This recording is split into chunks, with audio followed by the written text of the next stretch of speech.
한국이 이렇게까지 할 줄은 아무도 몰랐습니다. 우간다 북부에서 한국 청년 147명이 집단 납치됐다는 소식이 전해졌습니다. 대부분의 국가는 조용히 유감을 표하고 협조 요청 몇 줄 남기는 것으로 대응을 끝냈죠. 저 역시 그렇게 흘러갈 줄 알았습니다.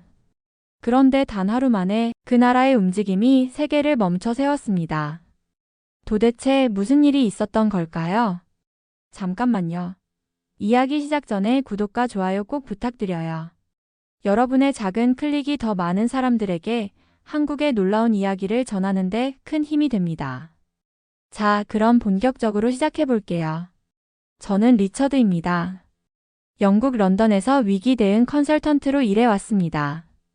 이 분야에 몸담은 지 20년이 넘었고 분쟁 지역에서 발생한 수많은 납치, 테러, 무장 충돌을 분석하고 대응 시나리오를 만드는 일이 제 일이었죠.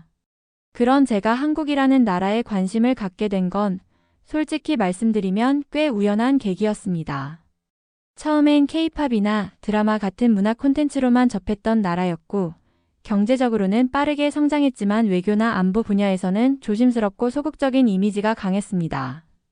그래서인지 누군가 한국인을 납치했다고 들었을 때에도 그저 또 하나의 외교적 유감 사태로 흘러가겠구나 생각했습니다. 그날도 마찬가지였습니다. 우간다 북부 아루아 지역. 오래전부터 반군과 무장 세력이 활동해온 위험한 구역이었죠. 그곳에서 한국 청년 147명이 집단으로 납치되었다는 속보가 전해졌습니다. 처음 그 뉴스를 접했을 때 저는 의문이 들었습니다. 왜 하필 그런 지역에 그렇게 많은 젊은이들이 들어갔던 걸까? 현지 봉사활동이 목적이었다고는 들었지만 치안도 구조 시스템도 불안정한 곳에서 그 인원 규모로 움직인다는 건 상당한 위험을 감수해야 하는 일이었으니까요. 영국이나 프랑스였다면 어떻게 대응했을까 떠올려 봤습니다. 아마도 공식 입장 발표한 줄, 그리고 몇 주 뒤에는 조용히 묻혔을 겁니다. 현지 경찰과 협력한다는 명분 아래 실제로는 아무런 진전도 없는 상황. 그게 지금까지 제가 수없이 목격해온 현실이었습니다. 한국도 크게 다르지 않을 거라고 생각했습니다. 정부는 조심스레 유감을 표하고 가족들은 침묵 속에서 애타게 기다리고 언론은 잠깐 관심을 갖다가 금세 다른 뉴스에 묻히겠지 싶었습니다. 그게 제가 신뢰하던 위기 매뉴얼의 일반적인 흐름이었거든요. 하지만 이상했습니다. 사건 발생 수시간 만에 한국 외교부의 움직임이 심상치 않다는 정보가 흘러들어왔습니다. 보통 이런 경우에는 언론 대응팀이 먼저 움직이는데 이번엔 위기관리팀, 국정원, 경찰청까지 연계되고 있다는 말이 돌았습니다. 심지어 대테러 협력 요청이 아니라 현지 상황을 직접 파악하려는 시도라는 점이 더 놀라웠습니다. 그 순간에도 저는 회의적이었습니다. 수위 높은 표현을 활용한 외교적 메시지일 뿐이라 생각했죠. 무엇보다 제가 지금껏 알고 있던 어떤 나라에서도 국민 147명을 위해 실제로 행동에 나서는 경우는 없었기 때문입니다. 그건 영화나 소설 속 이야기로만 존재했으니까요. 하지만 한국은 그 상식을 조용히 흔들기 시작했습니다. 서울발 첫 공식 문건은 짧았지만 인상적이었습니다. 필요한 모든 수단을 고려한다. 그 한 문장이 오래 남았습니다. 처음엔 표현이 강하다고 느꼈지만 이후 각종 단체, 교민사회, 민간 구조 인력까지 속도감 있게 연결되기 시작했습니다. 이건 그냥 외교적 절차가 아니었습니다. 저는 그제서야 느꼈습니다. 한국은 정말 실제로 움직일 준비를 하고 있었습니다. 왜 그랬을까요? 어떻게 그런 결정을 내릴 수 있었던 걸까요? 그리고 그 순간부터 제가 알던 세계는 조금씩 흔들리기 시작했습니다. 사건 발생 이틀째 저는 평소보다 일찍 사무실에 도착했습니다. 전 세계 위기 대응 데이터를 실시간으로 분석하는 플랫폼에는 코리아라는 키워드가 계속해서 상위에 노출되고 있었습니다. 이례적인 현상이었죠. 한국은 통상적으로 국제 뉴스의 중심이 되는 나라가 아니었고 그런 민감한 사안에서는 더더욱 조심스러운 태도를 유지하는 경우가 많았으니까요. 그런데 데이터가 말하고 있었습니다. 이 나라는 지금 뭔가를 준비하고 있다고. 처음엔 믿기 어려웠습니다. 그래서 직접 확인해 보기로 했습니다. 정보 분석망을 통해 확보한 연락처 하나가 눈에 들어왔습니다. 우간다 현지에서 한국 구조팀과 접촉한 적이 있다는 국제비정부기구 소속 통역관의 이름이었습니다. 그는 젊은 동양인 남성이었다고 했습니다. 현장에서 누구보다 침착하게 대응했고 모든 연락망을 빠르게 확보하려 애썼다고 했습니다.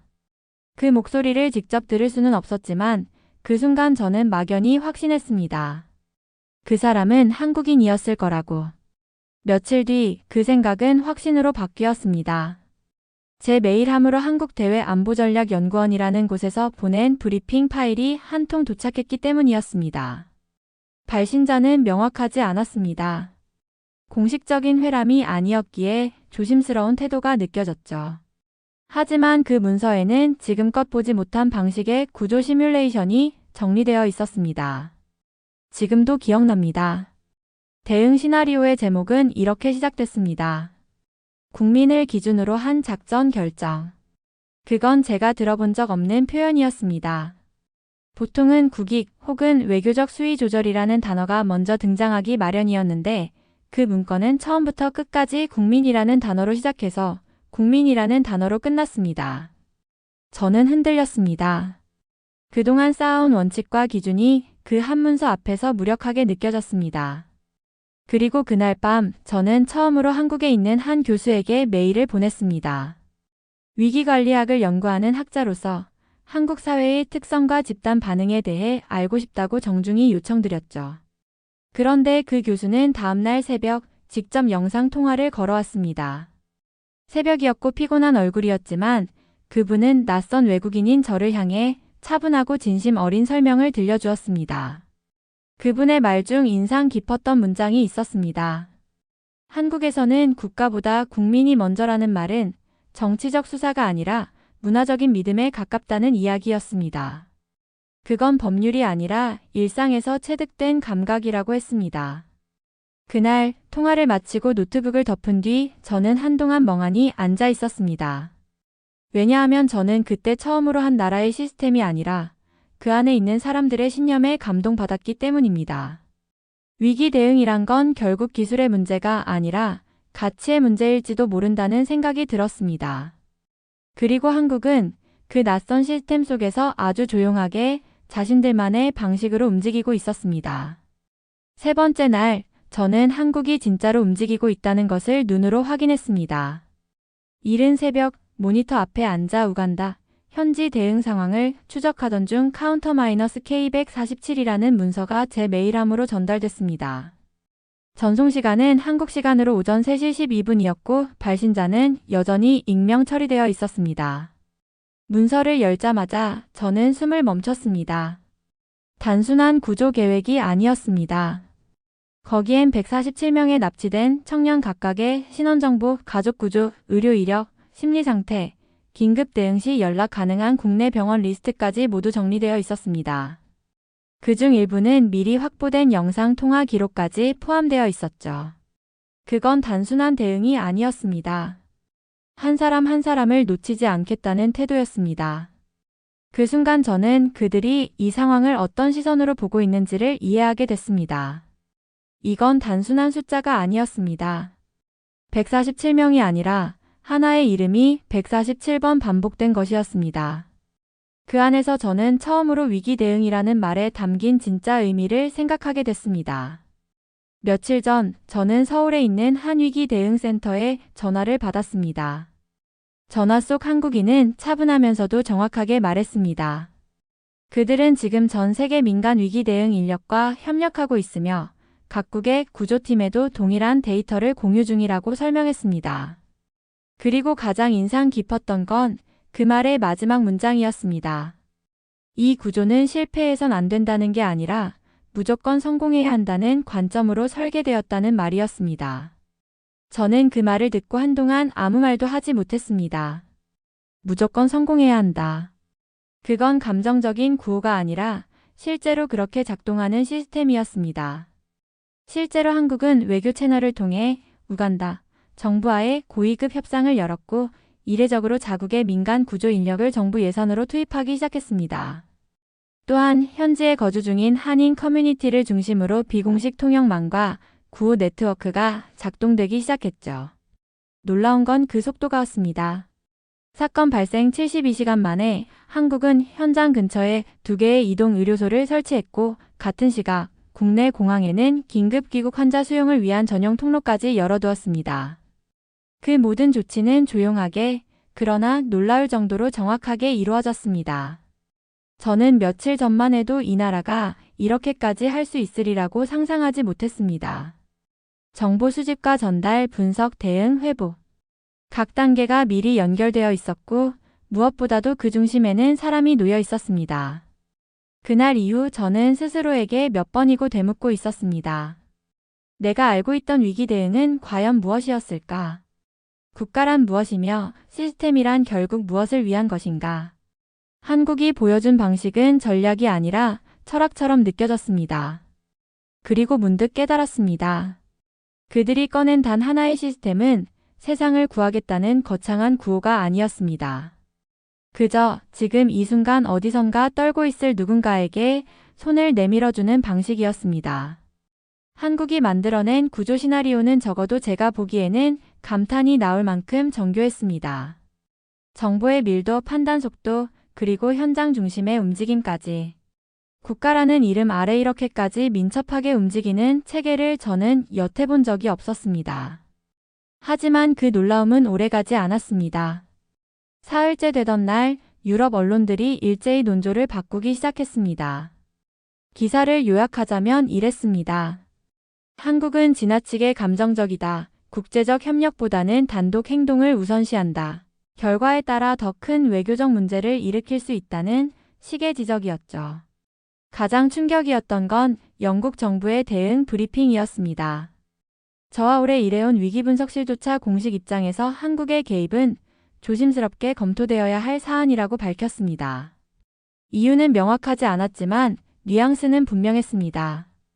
이 방식은 기존 매뉴얼에 없으므로 불편하다는 뜻이었습니다. 그 말이 내내 머릿속을 맴돌았습니다. 불편하다. 사람을 구조하겠다는 방식이 사람에게 불편하다니. 전 그 말을 도무지 이해할 수 없었습니다. 한국이 움직이면서 우간다 내 일부 단체와 비정부 기구들도 혼란을 느끼기 시작했습니다. 이전까지는 서구 주도의 지원 방식에 익숙해져 있었고 한국식 접근은 그들에게도 낯설고 버거운 일이었죠. 조율되지 않은 속도와 방식은 때때로 충돌을 일으켰고 그 안에서 오히려 한국 측이 배타적이라는 비판까지 제기됐습니다. 한 언론에서는 이렇게 썼습니다. 전례 없는 시도는 전례 없는 문제를 만든다. 그 기사를 읽는 순간 저는 잠시 눈을 감았습니다. 그리고 한 가지 질문이 떠올랐습니다. 전례가 없는 것이 잘못인가? 아니면 너무 오래 반복된 것이 문제인가?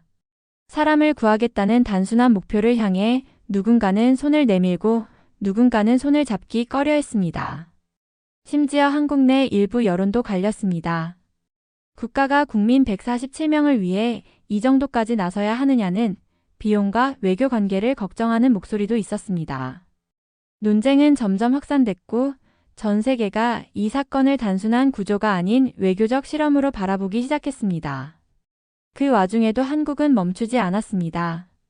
비난을 피하지도 않았고 설명을 길게 하지도 않았습니다. 그저 예정된 경로대로 한 걸음씩 앞으로 나아가고 있었습니다. 그리고 저는 그때 깨달았습니다. 진짜 믿음을 가진 사람들은 설명하지 않아도 그 신념으로 말할 수 있다는 걸. 그날 이후 저는 제 주변 사람들에게 조심스럽게 물어보기 시작했습니다. 우리가 지금 비판하는 이 구조는 정말 잘못된 걸까? 기존 질서에 맞지 않는다는 이유로 우리는 옳은 시도마저 의심하고 있는 건 아닐까? 그 질문은 누구보다 제 자신에게 던진 말이었습니다. 그리고 그 순간 저는 마음속 어딘가에서 아주 오래된 벽 하나가 부서지는 소리를 들은 것 같았습니다. 하루에도 수십 건의 위기 시나리오가 제 책상 위를 지나갑니다. 숫자와 구조도 예산과 외교 전략을 따지며 누구를 먼저 구할지, 어떤 절차를 따라야 할지를 판단해 왔죠. 그런데 이번엔 달랐습니다. 저는 분석하지 않았고 대신 따라가 보기로 했습니다. 한국이 만든 구조 계획은 단순한 작전이 아니라 사람 중심의 동선으로 설계되어 있었습니다. 각 납치 피해자에 대해 감정 상태, 심리적 반응, 회복 단계별 지원 방안까지 이미 시뮬레이션 안에 포함되어 있었고 가족과의 접촉이 중요한 변수로 설정되어 있었죠. 그래서 저는 처음으로 그중 한 피해자의 가족에게 직접 연락해 보기로 했습니다. 서울 외곽에 사는 부모님이었습니다. 전화기 너머의 목소리는 놀라울 만큼 차분했지만 그 안에 깃든 떨림은 숨기지 못하셨습니다. 그분은 저에게 말했습니다. 우리는 믿고 기다리는 것밖에 할 수 없다고요. 이미 한국은 충분히 움직이고 있다고요. 그 짧은 대화를 마치고 저는 책상 위에 놓인 수많은 문서가 어쩌면 이단 한 통의 통화보다 설득력이 없다는 걸 느꼈습니다. 다음 날 저는 우간다로 향하는 민간 항공편에 올랐습니다. 감시와 분석만 하던 제 위치에서 벗어나 실제 현장에서 그 구조 과정을 지켜보기 위해서였죠. 현장에는 이미 한국에서 파견된 지원 인력들이 자리를 잡고 있었습니다. 그들은 유니폼도 없이 이름표도 없이 현지 사람들과 구분되지 않는 모습으로 움직이고 있었습니다. 그중 한 청년이 저에게 먼저 말을 걸었습니다. 왜 오셨냐고 묻는 그 목소리엔 낯선 사람에 대한 경계심보다는 무언가 절실한 일에 집중하고 있다는 느낌이 들었습니다. 저는 그 청년과 함께 이동 의료소를 따라다니며 매뉴얼대로 작동하는 구조체계가 사실은 사람의 손과 발, 마음으로 이루어지고 있다는 걸 체감했습니다. 예상보다 훨씬 더 비효율적인 순간도 많았습니다. 무전기가 터지지 않는 곳에서 직접 달려가 메시지를 전달하는 모습, 피로에 찌든 얼굴로 통역을 돕는 자원봉사자들, 그리고 구조 대상자의 이름을 조심스럽게 부르는 그 말투까지. 그건 제가 알고 있던 체계적 위기 대응과는 전혀 다른 결이었습니다. 그런데 이상하게도 그 비효율이 주는 감동은 너무 컸습니다. 사람을 수단으로 보지 않는 구조. 그저 구해야 할 대상이 아니라 함께 살아 돌아가야 할 존재로 보는 시선. 그건 보고서나 수치로는 측정할 수 없는 것이었습니다. 우간다 현지에서 사흘을 머무는 동안 저는 한국 구조팀과 같은 식사 자리를 여러 번 가졌습니다. 식탁 위에 놓인 것은 단출했지만 그들이 나누는 대화는 꽤 묵직했습니다. 그들은 성공 가능성보다 책임감에 대해 더 자주 말했습니다. 누군가 이런 말을 했습니다. 우리 방식이 틀렸다고 말해도 괜찮지만 우린 끝까지 이렇게 할 거라고요. 포기하지 않고 끝까지 부를 거라고요. 그 말이 오래 남았습니다. 그건 기술이 아니라 마음의 구조였습니다. 그리고 저는 깨달았습니다. 이 모든 걸 경험한 이상 이제는 제자리로 돌아가더라도 예전처럼은 판단할 수 없을 거라는 걸. 그곳에서 보낸 사흘은 제 커리어 내내 쌓아온 판단 기준을 완전히 다시 쓰게 만든 시간이었습니다. 한국 구조팀과 함께한 현장 체류를 마치고 다시 본부로 복귀했을 때 제자리에는 수십 통의 보고서와 회의 초대장이 쌓여 있었습니다. 하지만 저는 그중 어떤 문서도 바로 열지 못했습니다. 제 안에 아직 소화되지 않은 감정이 남아 있었고 그것이 단순한 경험이 아닌 전환이라는 것을 본능적으로 느끼고 있었습니다. 며칠 뒤 저는 팀원들에게 조심스럽게 한국 구조 시스템에 대한 회의를 제안했습니다. 처음엔 반응이 미지근했습니다.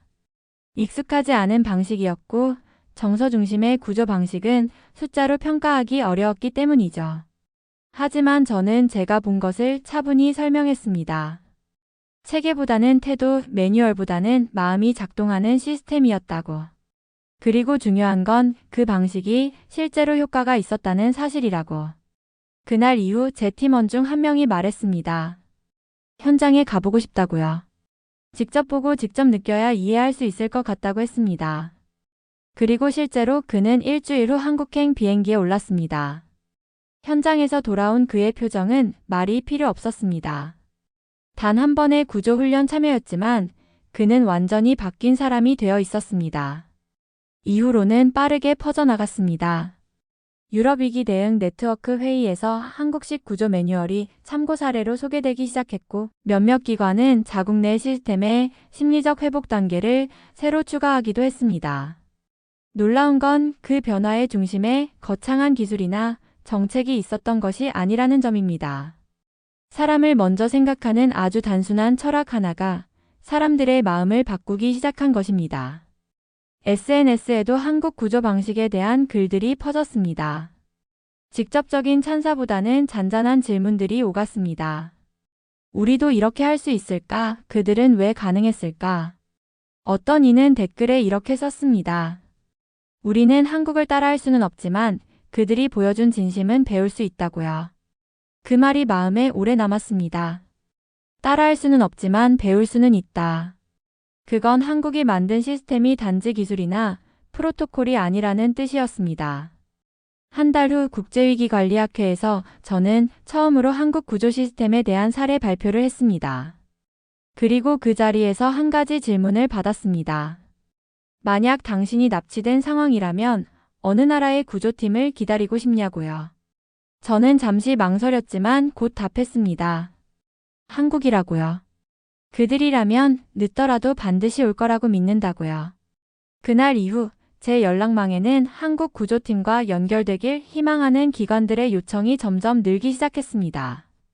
그리고 저는 문득 이 모든 시작이 단 한 사람의 진심에서 비롯되었음을 떠올렸습니다. 어쩌면 변화란 거대한 정책이 아니라 작은 믿음 하나에서 시작되는 것일지도 모릅니다. 지금도 가끔 생각합니다. 그 구조팀의 이름도 얼굴도 모르지만 그들이 만들어낸 이 조용한 물결은 앞으로 얼마나 더 멀리 갈 수 있을까? 돌아온 이후 저는 매일같이 그 현장에서 들었던 사람들의 목소리를 떠올리곤 했습니다. 그리고 그 중에서도 가장 오래 남은 건 한국 구조팀의 한 청년이 밤새 쓴 손편지였습니다. 그 편지는 구조된 청년에게 전달되었고 그는 그걸 손에 쥔 채 눈을 감았습니다.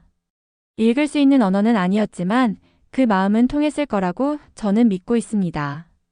지금 이 순간에도 세상 어딘가에서는 위기가 반복되고 있을 겁니다. 누군가는 기다리고 누군가는 포기하고 또 누군가는 아무 일도 없는 듯 하루를 보내겠죠. 하지만 저는 이제 그 속에서 움직이는 사람들을 떠올릴 수 있게 되었습니다. 조용히 소리 없이 누군가를 향해 손을 뻗는 사람들 말입니다. 한국은 저에게 구조의 새로운 정의를 알려준 나라였습니다. 속도보다 방향, 기술보다 태도, 매뉴얼보다 마음을 먼저 꺼내는 방식이 얼마나 큰 힘이 되는지를 저는 직접 보았습니다. 처음엔 믿지 않았습니다. 그럴 리 없다고 생각했고 너무 감성적인 대응이라고 치부했죠.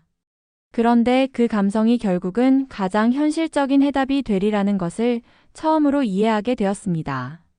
저는 더 이상 위기 대응을 숫자로 보지 않습니다. 그 안에 담긴 얼굴 하나하나를 상상하게 되었고 결정을 내릴 때 그 사람의 하루를 함께 상상하게 되었습니다. 어쩌면 한국은 말하지 않고 행동하는 나라일지도 모릅니다. 큰 목소리로 자랑하지 않아도 한 사람을 위한 선택이 결국 모두를 바꾸는 방식으로 이어질 수 있다는 걸 조용히 보여주고 있었던 겁니다. 이제 저는 위기가 발생했을 때 가장 먼저 떠오르는 나라는 군사 강국도 경제 대국도 아닌 그 따뜻한 손 하나를 내밀 줄 아는 그 나라라는 걸 알게 되었습니다. 세상이 바뀌길 바라지 않았습니다. 다만 그 현장에서 만난 그 사람들처럼 포기하지 않고 움직일 수 있다면 그 자체로 충분하다고 느꼈습니다. 이야기를 마치면서 지금도 다시 떠오르는 장면이 하나 있습니다. 구조된 청년을 안고 울던 아버지의 손. 그 손을 조심스럽게 덮어주던 한국 구조원의 눈빛. 그 순간 저는 깨달았습니다. 이들은 구조가 아니라 사람을 잊지 않는 방식을 몸으로 말하고 있었던 것입니다. 그리고 그날 이후 저는 내 삶의 우선순위를 다시 정하게 되었습니다. 아직도 가끔 스스로에게 묻습니다. 과연 나도 그렇게 행동할 수 있을까? 그들이 그날 보여준 그 단순한 용기와 진심을 내가 어느 날 누군가에게 건네줄 수 있을까? 그 후로 몇 달이 흘렀습니다. 여전히 제 책상 위엔 긴급 보고서들이 쌓여 있고 수많은 회의와 분석 자료들 속에서 사람들은 숫자와 지도, 통계로 세상을 분해하고 있었습니다. 그런데 이상하게도 그 안에 빠져들수록 저는 자주 멈춰서게 됩니다. 문서 속 피해자 수 대신 그날 그 구조된 청년의 얼굴을 떠올리게 되고 피난 경로 대신 구조원이 쓴 손편지의 문장을 되새기게 됩니다. 그건 업무상 효율을 해치는 일일 수도 있겠지만 저는 이제야 비로소 제 일이 진짜 사람을 위한 것이었음을 느낍니다. 예전에는 위기를 관리해야 할 문제로 봤습니다. 가능한 빨리 끝내야 할 대상, 결과만 중요하고 과정은 숫자로 정리되면 되는. 하지만 지금은 아닙니다. 그 안에 누가 있고 그 사람에게 무엇이 가장 두려운 일인지부터 생각하게 됐습니다. 어쩌면 한국은 그걸 먼저 본 나라인지도 모릅니다. 사건보다 사람, 계획보다 관계, 완성보다 과정. 제가 현장에서 만났던 한국인 구조원들은 자기 이름을 남기지 않았습니다.